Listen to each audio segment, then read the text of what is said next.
¿Es Venezuela de verdad el infierno que todos pintan? Esa fue la pregunta que resonó en mi cabeza, una y otra vez, mientras el avión descendía entre las nubes.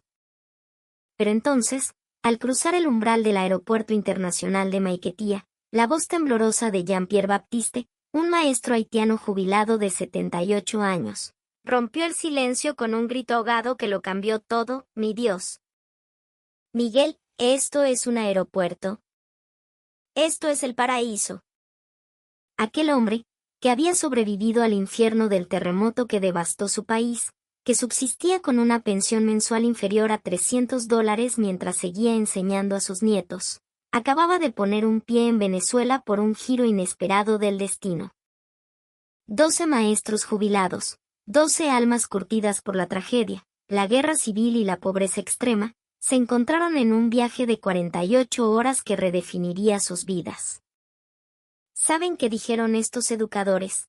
Que vieron sus escuelas quemadas y perdieron a sus familias en el caos de Haití, pero que nunca dejaron de enseñar a los niños a leer. Dios nos trajo a Venezuela para abrirnos los ojos.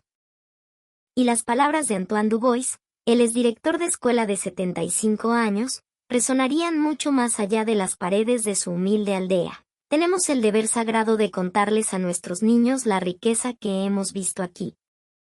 Esta declaración sacudió al Ministerio de Educación de Haití y desató una tormenta mediática que duró semanas. ¿Qué fue lo que vieron? ¿Qué milagro presenciaron en apenas 2 días en la tierra de Bolívar?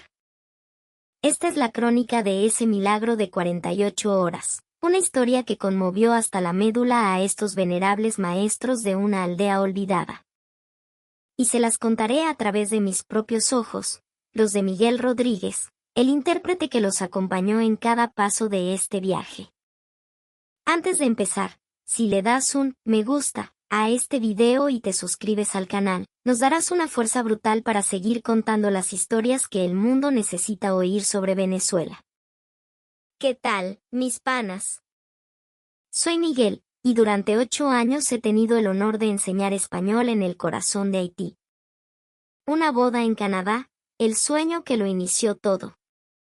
El pasado octubre, viví la experiencia más conmovedora de mi vida, el primer viaje de los 12 maestros más respetados de Citespoir, mi aldea adoptiva, a Venezuela. La semilla de esta historia se plantó 3 años atrás. El nieto de Jean-Pierre Baptiste, el maestro que durante 50 años fue el faro de la comunidad, iba a casarse en Toronto, Canadá. El joven, a quien Jean-Pierre había criado como a un hijo tras el terremoto, había logrado graduarse de una universidad canadiense con una beca y ahora tenía un buen trabajo. Ya tengo 78 años, Miguel, me dijo Jean-Pierre con la voz quebrada. No sé cuánto tiempo me queda. Mi único deseo es ver a mi nieto en el altar. La aldea entera se conmovió. Comenzaron a recolectar dinero, centavo a centavo, para cumplir su sueño. Sin embargo, el costo del boleto, más de $1,000, era una cifra astronómica, casi inalcanzable para un hombre cuya pensión apenas le daba para comer. La solidaridad de los educadores no irá solo, pana. Fue entonces cuando sus compañeros, sus panas de toda la vida, dieron un paso al frente. Jean-Pierre no puede ir solo, se sentirá muy solo allá, dijo Antoine Dubois, el exdirector de 75 años, con su característica autoridad benevolente. Lucien Volter, de 70, Marie Joseph, de 69. Los 12 maestros más venerados de la aldea, un verdadero consejo de sabios, tomaron una decisión que cambiaría sus vidas para siempre. Juntarían los ahorros de toda su existencia para hacer, juntos, su primer viaje fuera de Haití. Y a mí, su chamo venezolano, me pidieron que fuera su intérprete y guía. Para estos ancianos que jamás habían salido de los caminos de tierra de su aldea, un vuelo directo a Canadá era una proeza demasiado exigente. Mi idea inicial fue hacer una escala larga en un país tranquilo para que se aclimataran. Pero el destino, y las finanzas, tenían otros planes. El vuelo más económico era a través de un pequeño país del Caribe. El viaje inicia, de la tierra al cielo por primera vez. El 15 de octubre de 2023, partimos del aeropuerto Toussaint Louverture de Puerto Príncipe. Íbamos a hacer una breve escala antes de tomar el vuelo final a Toronto. La tensión en el aire era palpable. Para ellos, subir a un avión era como viajar a la luna. Jean-Pierre, agarrando mi brazo con fuerza, me susurró: Miguel, aunque muera en este pájaro de metal, moriré feliz sabiendo que iba a ver a mi nieto. El primer tramo fue tranquilo. Lucien Volter, el poeta del grupo, no pudo contener las lágrimas mientras miraba las nubes desde la ventanilla. 50 años enseñando sobre el mundo, y solo ahora, a mis 70, puedo verlo desde arriba de las nubes, sollozó. Pero al aterrizar en el aeropuerto de tránsito, el sueño se convirtió en pesadilla.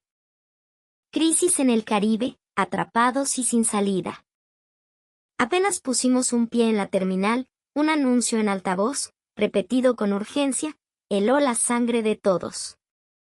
Una huelga general por disturbios políticos había paralizado el país. El ejército había tomado el control de los puntos clave. El aeropuerto estaba cerrado. Todos los vuelos internacionales, cancelados indefinidamente. Estábamos atrapados. El pánico se apoderó de los maestros.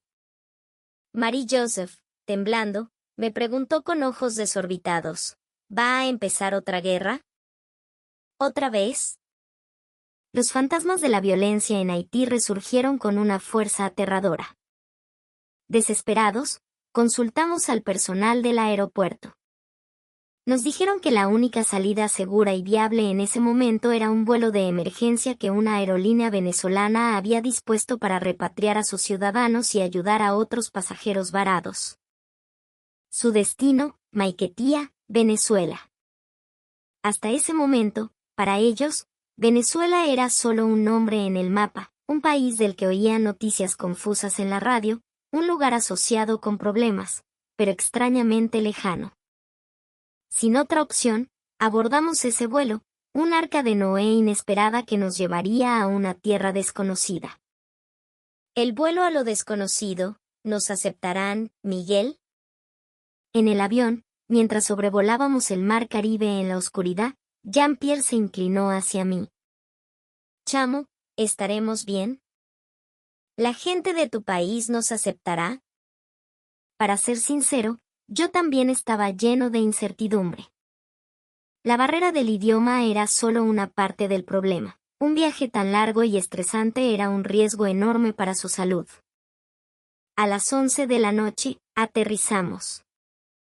Cuando la puerta del avión se abrió, revelando el pasillo de abordaje, las expresiones de cansancio y miedo de los maestros se transformaron en un asombro absoluto. Lo primero que los impactó fue la limpieza y la luminosidad de la pasarela. Era un nivel de pulcritud que jamás habían visto. Y al entrar en la terminal principal, Jean-Pierre soltó ese primer grito de incredulidad: ¡Mi Dios! Miguel, ¿esto es un aeropuerto? Esto es el paraíso. Bienvenidos a Maiquetía, el primer impacto del paraíso. El suelo de granito brillaba como un espejo. Los techos altísimos y los enormes ventanales que dejaban ver las luces de la noche creaban una sensación de espacio y modernidad que contrastaba brutalmente con las instalaciones envejecidas del aeropuerto de Puerto Príncipe. Era otro universo. Camino a inmigración, ocurrió el primer gesto que les llegó al alma. Un oficial de la Guardia Nacional, al ver a los ancianos caminando con dificultad, se acercó sin que dijéramos una palabra. Con una sonrisa, dijo: tranquilos, abuelos. Déjenme buscarles unas sillas de ruedas. En segundos, Jean-Pierre y Elise Moreau, de 76 años, estaban siendo transportados cómodamente. Pero la sorpresa mayor vino en el control de pasaportes. Al explicar nuestra situación, el oficial de inmigración hizo una llamada. 15 minutos después, apareció una mujer. Era una funcionaria venezolana que había trabajado en misiones de ayuda en Haití y hablaba un creole perfecto. Los maestros la miraban con los ojos abiertos como platos. «¿Usted es venezolana y habla nuestra lengua?», preguntaron atónitos. El proceso fue increíblemente fluido.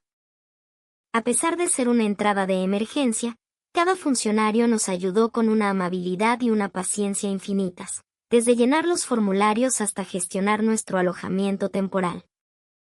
En Haití, un trámite gubernamental puede tomar un día entero de esperas y frustraciones. Allí, en menos de 30 minutos, todo estaba resuelto. Lo más conmovedor fue la gestión del hospedaje. Teniendo en cuenta la avanzada edad del grupo, el personal del aeropuerto nos consiguió habitaciones en un hotel cercano en la costa y organizó un autobús gratuito para llevarnos. Lucien Volter, con lágrimas en los ojos, me preguntó: «No somos nadie importante, Miguel. ¿Por qué nos tratan con tanta bondad?». Un hotel de 20 años que parecía nuevo, el cuidado en los detalles. Llegamos al hotel pasada la 1 de la madrugada. A pesar de la hora, el recepcionista nos recibió con una sonrisa de oreja a oreja. «Bienvenidos, mis viejitos. No se preocupen, les tenemos unas habitaciones chéveres en la planta baja para que no suban escaleras». De camino a las habitaciones, Jean-Pierre se detuvo en seco. Estaba fascinado por la limpieza impecable del pasillo. No había ni una mota de polvo. «Miguel, este edificio es nuevo». «¿Lo acaban de inaugurar?», me preguntó. La verdad es que era un hotel con más de 20 años, pero su mantenimiento era tan perfecto que parecía recién construido. En Haití, los edificios muestran el paso del tiempo en pocos años. Al entrar en la habitación, una nueva sorpresa los esperaba. En el baño, había un inodoro con funciones de bidé. Cuando les expliqué cómo funcionaba, Marie Joseph, con una mezcla de pudor y asombro, exclamó: «¡Qué maravilla! Este es un país que cuida hasta el trasero de la gente». El desayuno y el metro, lecciones de respeto en acción. A la mañana siguiente, en el comedor del hotel, los maestros vivieron otro momento de asombro. El desayuno buffet ofrecía una variedad de platos que nunca habían visto, pero lo que más los impresionó fue el trato hacia ellos. Los mesoneros, al verlos dudar, se acercaban para ayudarles a servir los platos más pesados y los guiaban a sus mesas. Antoine Dubois, mientras comía una arepa caliente con queso de mano por primera vez en su vida, me dijo con una seriedad profunda: «Miguel, nosotros en Haití siempre decimos que respetamos a nuestros mayores. Es parte de nuestra cultura. Pero aquí en Venezuela, la gente no lo dice, lo hace. No son palabras, son acciones». Después del desayuno, tomamos un autobús hacia Caracas. La autopista que subía por la montaña, con la imponente vista de El Ávila a un lado y el mar Caribe al otro, los dejó sin aliento. Al llegar a la estación del metro de Gato Negro, quedaron maravillados por la forma en que la gente esperaba en fila, de manera ordenada, para entrar. En Haití, cuando llega un tap-tap, es un sálvese quien pueda. La danza ordenada de Caracas, como un ejército sin general. Cuando el tren del metro llegó, presenciaron una escena aún más increíble. Nadie intentó entrar hasta que el último pasajero hubo salido del vagón. Este gesto, tan normal para cualquier caraqueño, fue una revelación para ellos. «¡Qué disciplina!», exclamó Jean-Pierre. «Son como un ejército, pero lo más extraño es que nadie está dando órdenes». Dentro del vagón, la experiencia fue igualmente conmovedora. El aire acondicionado, los asientos cómodos, el silencio respetuoso. Todo era nuevo. Elise Moreau miraba por la ventana los bloques de apartamentos que cubrían las colinas de Caracas y dijo: «Nuestras casas están amontonadas sin orden. Aquí, hasta en los barrios más humildes, hay una estructura, un sentido de comunidad». Al llegar a la estación de Altamira, Su tamaño y modernidad los dejaron boquiabiertos. Una sola estación es más grande que el centro de nuestro pueblo. Es como una ciudad subterránea, dijo Lucien. Un acto de bondad anónimo y el calor humano de la ciudad. Al subir por las escaleras mecánicas, ocurrió otro pequeño milagro. Un chamo, un joven venezolano que iba delante de nosotros, vio que yo empujaba la silla de ruedas de Jean-Pierre. Sin que le pidiéramos nada, se detuvo al final de la escalera, esperó a que llegáramos y me ayudó a bajar la silla con seguridad. Luego, simplemente sonrió, dijo, dale, pues, y se perdió entre la multitud. En el vagón siguiente, la escena se repitió.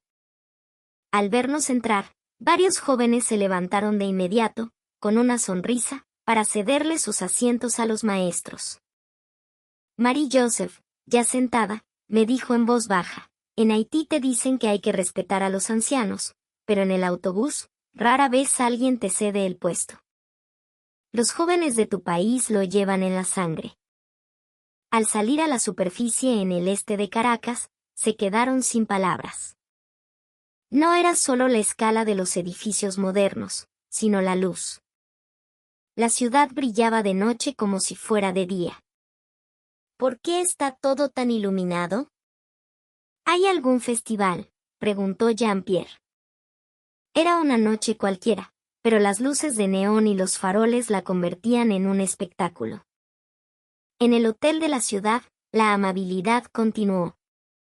El recepcionista, al ver que eran ancianos, nos dio habitaciones cerca del ascensor y nos dijo que podíamos ajustar el horario del desayuno según cómo se sintieran. Antoine Dubois, con los ojos húmedos, sentenció, nos cuidan como si fuéramos su propia familia. ¿Cómo puede existir un país tan lleno de calor humano? La emergencia médica, 4 minutos que demostraron la eficiencia. A la mañana siguiente, sucedió lo inesperado. Elise Moreau, de 76 años, se desplomó mientras desayunaba, agarrándose el pecho. Sabíamos que sufría del corazón, y el estrés del viaje le había pasado factura. El personal del hotel actuó con una calma y una eficiencia asombrosas. Llamaron al 119. Para nuestro completo shock, la ambulancia llegó en exactamente 4 minutos. 4 minutos.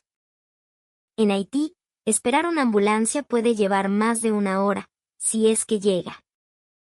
Además, el vehículo estaba equipado con tecnología de punta, permitiendo monitorizar a Elise constantemente durante el traslado.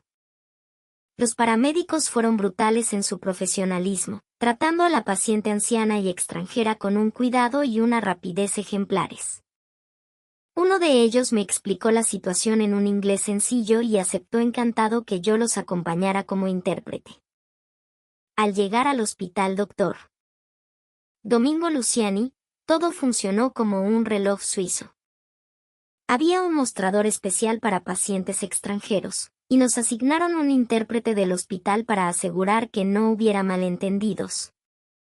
En menos de 1 hora, le habían hecho un electrocardiograma, análisis de sangre y radiografías.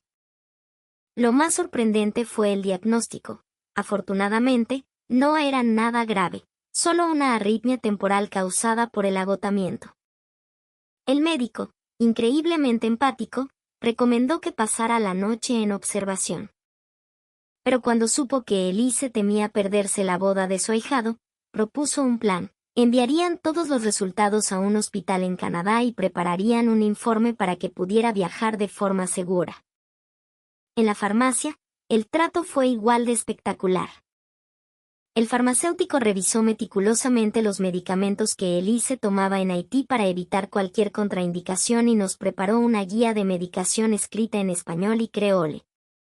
Incluso nos explicó qué hacer si se le acababan las pastillas en Canadá. Al momento de pagar, nos preparamos para lo peor. En Haití, un tratamiento así costaría varios meses de pensión. Sin embargo, la factura fue menos de la mitad de lo que esperábamos. A pesar de ser turistas, no nos cobraron ni un centavo de más. Al salir del hospital, Los otros maestros no podían contener su emoción. Lucien dijo, qué bendición vivir en un país con una atención médica así. Jean-Pierre añadió, en Haití, si no tienes dinero, no recibes tratamiento. Aquí, nos trataron como si fuéramos de la familia, sin preguntarnos nada. Un paseo por Caracas, el orden y la magia de lo cotidiano. Por la tarde, decidimos dar un paseo por la ciudad. Lo primero que los dejó atónitos fue la limpieza de las calles. Al ver las aceras sin un solo papel, preguntaron, ¿acaba de pasar el servicio de limpieza? Cuando les expliqué que era parte de la cultura ciudadana, de no tirar basura al suelo, asintieron con profundo respeto. Nuestra parada en una pequeña bodega de barrio fue otra experiencia inolvidable. Para ellos, un lugar abierto 24 horas, que vendía de todo, era pura magia. Pero lo que realmente los alucinó fue descubrir que en esa tiendita se podía sacar dinero de un cajero, pagar facturas de servicios y hasta recibir paquetes. Es un banco y una oficina de correos en una tienda tan pequeña, exclamó Marie Joseph. La actitud del bodeguero fue, una vez más, excepcional. Lejos de molestarse por nuestra presencia curiosa, nos explicó con paciencia los productos y hasta les regaló a cada uno un dulce de lechosa. Por la noche, los llevé a comer a un pequeño restaurante familiar. Era su primera vez probando la comida venezolana. El dueño, al enterarse de que eran ancianos, preparó un sancocho suave y unas arepas tiernas, especialmente para ellos. Lo más conmovedor fue su esfuerzo por comunicarse en un francés entrecortado, haciendo todo lo posible por hacerlo sentir en casa. La cultura y la educación, el alma de Venezuela. El tercer día lo dedicamos a la cultura. Visitamos la Plaza Bolívar de Caracas. Quedaron sobrecogidos por la belleza de los edificios históricos y la majestuosidad de la Estatua del Libertador. También somos un país de fe y de luchas por la libertad, reflexionó Jean-Pierre. Aunque seamos diferentes, siento una conexión profunda con el alma de este pueblo. Se nota que valoran su historia. Por la tarde, gracias a un contacto, tuvimos el privilegio de visitar una escuela primaria en El Hatillo. La directora nos recibió con los brazos abiertos. La limpieza de las aulas, el equipamiento moderno y, sobre todo, la educación de los niños, impactaron profundamente a estos maestros jubilados.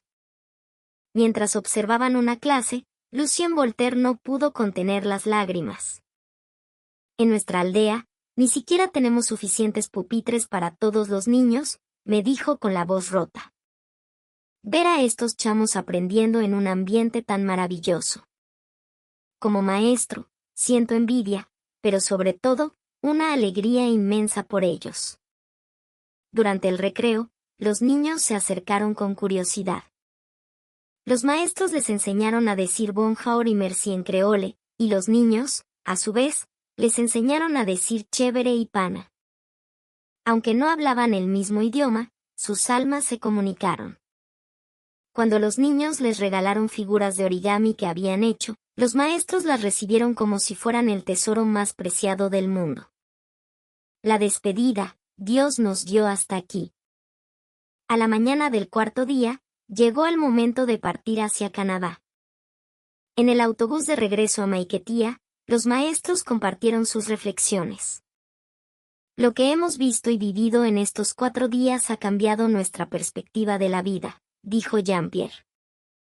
Hemos aprendido sobre la amabilidad del pueblo venezolano, la excelencia de su sociedad, lo más importante, el valor de cuidar al prójimo. Antoine Dubois añadió con firmeza, tenemos la obligación moral de transmitir esto a los niños de nuestra aldea. En el aeropuerto, mientras esperábamos en la puerta de embarque, ocurrió el último gesto conmovedor. Un funcionario del aeropuerto se acercó para despedirse. ¿Disfrutaron su corta estancia en Venezuela?, preguntó. Con lágrimas en los ojos, todos asintieron. Elise Moreau, ya recuperada, tomó la palabra. Tenemos casi 80 años, estamos al final de nuestras vidas. Y ha sido a esta edad que hemos descubierto que existe un país tan hermoso. No fue un accidente. Fue Dios quien nos dio hasta Venezuela. Cuando el avión despegó, y mientras la costa venezolana se hacía cada vez más pequeña, los 12 maestros permanecieron con las manos pegadas a la ventanilla, despidiéndose. No sabían de quién se despedían, pero sus corazones rebosaban gratitud hacia esa nación y su gente. El regreso a Haití, el eco inesperado del viaje. Después de asistir a la boda en Canadá, los maestros regresaron a Haití. Pero lo que sucedió a su llegada superó cualquier expectativa. En el aeropuerto de Puerto Príncipe, un grupo de periodistas locales los esperaba. Querían conocer la historia de los maestros rurales que habían terminado inesperadamente en Venezuela. Con una honestidad brutal, contaron su experiencia. El testimonio de Jean-Pierre fue recogido por el Noticiero Nacional. Venezuela no es el país que imaginábamos. No es solo una nación con tecnología y ciudades modernas. Es un país donde el corazón de la gente es hermoso y grande.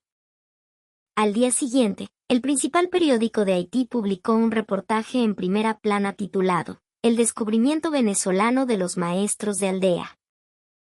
El artículo detallaba su viaje y lanzaba una pregunta al aire: ¿qué es la verdadera riqueza? El discurso que cambió una nación. La repercusión fue inmensa. El Ministerio de Educación de Haití se puso en contacto conmigo, expresando su deseo de que los maestros compartieran su experiencia con educadores de todo el país. Una semana después, en una conferencia educativa en la capital, Jean-Pierre Baptiste subió al estrado. Su discurso fue simple pero poderoso. Siempre pensamos que la riqueza era tener dinero. Pero la riqueza que vimos en Venezuela es diferente. Es la empatía por el prójimo, es un sistema social que protege a los más débiles, y sobre todo, es una cultura de respeto. Esa, mis colegas, es la verdadera riqueza. Los jóvenes maestros que lo escuchaban quedaron profundamente conmovidos. ¿Cómo podemos crear una sociedad como la de Venezuela? ¿Qué podemos hacer nosotros?, preguntaron. La respuesta de los maestros fue unánime: debemos empezar por nosotros, los adultos. Enseñar a nuestros niños a tener un corazón solidario. Ese es el primer paso. El discurso fue televisado y la respuesta fue nacional. La gente quería ver esa Venezuela con sus propios ojos. Las agencias de viajes comenzaron a recibir un número sin precedentes de consultas sobre paquetes turísticos. La revolución de Citespoir, el espíritu venezolano en acción. Pero el cambio más grande y tangible ocurrió en Citespoir. A su regreso, los maestros reunieron a los jóvenes de la aldea y les contaron cada detalle de su viaje. Un nuevo espíritu se encendió. Lo primero que hicieron fue organizar una jornada de limpieza. Inspirados por las calles impecables de Caracas, los aldeanos comenzaron a recoger la basura cada mañana. Luego, se enfocaron en el cuidado de los ancianos. Instalaron bancos en la plaza del pueblo y construyeron rampas para las sillas de ruedas. La escuela también se transformó. Un carpintero local, conmovido por la historia, reparó voluntariamente todas las aulas. Donaciones de gente del pueblo que trabajaba en la ciudad permitieron comprar pupitres y sillas nuevas. 6 meses después, cuando volví a visitar la aldea, el cambio era asombroso. Las calles de tierra habían sido pavimentadas, se habían instalado faroles y la escuela ahora tenía una pequeña biblioteca donde los niños leían con avidez. Jean-Pierre me dijo con orgullo: estamos aplicando lo que aprendimos en Venezuela, Miguel. Aún falta mucho, pero el corazón de nuestra gente ha cambiado. Ahora todos colaboran para hacer de Citespoir un lugar mejor. El legado, una carta de empatía y un viaje de regreso. Lo más emocionante fue la creación de la Carta de Empatía de la Aldea, un documento que todos se comprometieron a seguir, y que incluía principios como respetar a los mayores, cuidar de los niños, ayudar a los necesitados y proteger el medio ambiente. Un año después, Sitespoir fue reconocida oficialmente por el gobierno haitiano como aldea modelo. El cambio en la aldea inspiró a otras comunidades a iniciar movimientos similares. Jean-Pierre, ahora con 79 años, sigue fuerte y ya planea su próximo viaje, la graduación de su bisnieto. Y, por supuesto, planea hacer escala en Venezuela. Quiero volver a ver a mis amigos venezolanos, dice. Cada año, llevo a grupos de haitianos a conocer Venezuela. Muchos de ellos son personas que se sintieron inspiradas por la historia de los maestros. Y todos, sin excepción, regresan a casa después de experimentar la misma profunda conmoción. La experiencia de 48 horas de unos maestros rurales que salían de su país por primera vez a los 78 años cambió una aldea e inspiró a una nación. La gente de Venezuela no hizo nada extraordinario. Simplemente fueron ellos mismos, amables y solidarios. Su sistema social funcionó como debía. Pero para personas de un contexto tan diferente, esa normalidad se convirtió en una experiencia capaz de cambiar una vida. Quizás tú, que escuchas esta historia, tienes amigos extranjeros que han vivido algo parecido. Lo que para nosotros es cotidiano, lo que damos por sentado, puede ser, visto desde fuera, algo único y maravilloso. Los maestros de Haití nos enseñaron que la verdadera amistad internacional no consiste en hacer grandes gestos, sino en mostrar la empatía y el calor humano que todos deberíamos tener.